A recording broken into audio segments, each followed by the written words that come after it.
মানবতাবিরোধী অপরাধের মামলায় মৃত্যুদণ্ডাদেশ থেকে খালাস চেয়ে জামায়াত নেতা এটিএম আজহারুল ইসলামের করা আপিলের শুনানি শুরু হয়েছে। মঙ্গলবার প্রধান বিচারপতির নেতৃত্বে আপিল বিভাগের ফুল বেঞ্চে এই শুনানি হয়।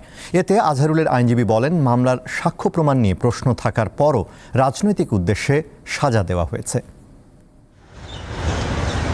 জামায়াতে ইসলামীর সহকারী সেক্রেটারি জেনারেল এটিএম আজহারুল ইসলামের বিরুদ্ধে মুক্তিযুদ্ধের সময় হত্যা, গণহত্যা, অপহরণ সহ মানবতাবিরোধী অপরাধের অভিযোগ আনা হয়। 2014 সালের 30 ডিসেম্বর তাকে মৃত্যুদণ্ড দেয় আন্তর্জাতিক অপরাধ ট্রাইব্যুনাল। রায়ের বিরুদ্ধে তিনি আপিল করেন। 2019 সালের 23 অক্টোবর রায় বহাল রাখে আপিল বিভাগ।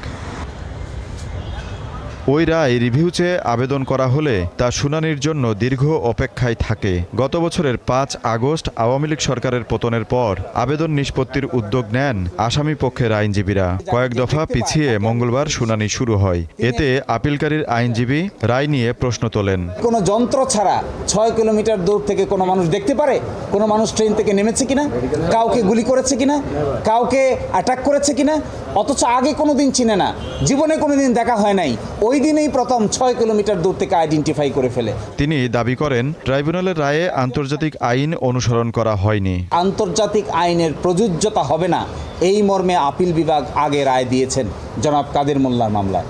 আমরা আজকে এটাও বলেছি যে আন্তর্জাতিক আইনের প্রযোজ্যতা ছাড়া ইন্টারন্যাশনাল ক্রাইমস ট্রাইব্যুনাল আইনের অধীন কিংবা এই ট্রাইব্যুনালে বিচার করা সম্ভব নয়। আজহারুল ইসলামের আইনজীবীর বক্তব্যের পক্ষে সমর্থন জানান এই prosecutor. Customary international law applicable হওয়ার ব্যাপারে প্রসিকিউশনের কোনো দ্বিমত নেই, কারণ government already international crimes tribunal amendment act 2024 যেটা করেছে তাতে ওয়াইড স্প্রেড অ্যান্ড সিস্টেমেটিক শব্দটা ইনসার্ট করে এবং রোম স্ট্যাটিউটের ডেফিনেশন অফ ক্রাইমসটাকে ইনসার্ট করে ইন্টারন্যাশনাল স্ট্যান্ডার্ড বজায় রেখেছে। 8 মে পরবর্তী শুনানির তারিখ নির্ধারণ করেছে আপিল বিভাগ।